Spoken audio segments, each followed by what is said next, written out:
Praise lord. ఈరోజు జనవరి 2వ తారీఖు 2026.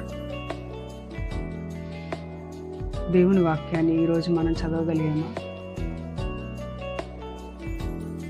దేవుని వాక్యం చదివితే అది మనకి ఆత్మీయ జీవితానికి బలమునిస్తుంది. ఎన్నో వాగ్దానాలు దేవుడు బైబిల్లో పెట్టాడు. ఎన్నో నేర్చుకోవచ్చు. బైబిల్ చదవడం అస్సలు మిస్ అవ్వద్దు. నేనేంటంటే రోజు దీని మీద మీతో మాట్లాడాలనుకుంటున్నా. మీరు బైబిల్ చదువుతున్నారా అనే విషయం మీద అందరం బైబిల్ చదువుదాం. ఈరోజు నేనైతే ఆదికాండము 11వ అధ్యాయం నుండి 20వ అధ్యాయం వరకు చదివాను. ఇప్పుడు మనం ఏదైనా చదువుకున్నాం అనుకోండి బైబిల్లో, అది మనతో ఎక్కడో ఒక దగ్గర మాట్లాడుతుంది కదా. ఆ పాయింట్స్ మీరు వీలైతే కామెంట్ సెక్షన్లో చెప్పచ్చు. ఈరోజు దేవుడు నాతో ఏం మాట్లాడాడంటే, ఆదికాండము 15వ అధ్యాయము 6వ వచనంలో అబ్రహాం గురించి చెప్తూ, అతడు యెహోవాను నమ్మెను, ఆయన అది అతనికి నీతిగా ఎంచాను.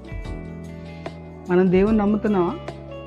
దేవుని నమ్ముతున్నాము అని అంటే ఆయన వాక్యాన్ని కూడా మనం నమ్మాలి. దాన్ని మనం నేర్చుకోవాలి. నేర్చుకుంటే దేవుడు దాని ద్వారా మన జీవితాల్లో కార్యాలు చేస్తాడు. ఇంకొక వచనం ఏంటంటే, ఆదికాండము 18వ అధ్యాయము 14వ వచనంలో, యెహోవాకు అసాధ్యమైనది ఏదైనా ఉన్నదా?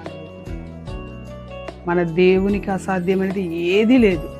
మన జీవితంలో ఇది ఎవ్వరూ చెయ్యలేరు అనుకుంటున్న కార్యాలు కూడా దేవుడు చేయగలుగుతాడు. ఎప్పుడంటే మనం ఆయనకి, ఆయన వాక్యానికి లోబడి నడిచినప్పుడు ఖచ్చితంగా దేవుడు చేస్తాడు. బైబిల్ చదవండి, దేవుడు మీతో మాట్లాడతాడు. మీరు మాట్లాడిన అవన్నీ కూడా, దేవుడు మీతో మాట్లాడిన ఆ వాక్యాలన్నిటినీ ఒక దగ్గర రాసి పెట్టుకోండి. దాన్ని మనం ధ్యానిస్తే ఎంతో ఆనందంగా ఉంటుంది. మనకి ఎంతో శక్తి, ధైర్యం వస్తాయి. మన నిరాశలో మనలో ఓదార్చేది వాక్యమే. ఆ వాక్యాన్ని మనం విడిచిపెట్టద్దు. అంతము వరకు కూడా వాక్యాన్ని చదువుతూ ఉందాం. ఇక్కడ ఏమని రాసి ఉంటుంది? కీర్తనలో 1వ కీర్తనలో ఏమని రాసి ఉంటుంది? దివారాత్రము దేవుని వాక్యాన్ని ధ్యానిస్తే వాళ్ళు ధన్యులు అంట. అలాగ మన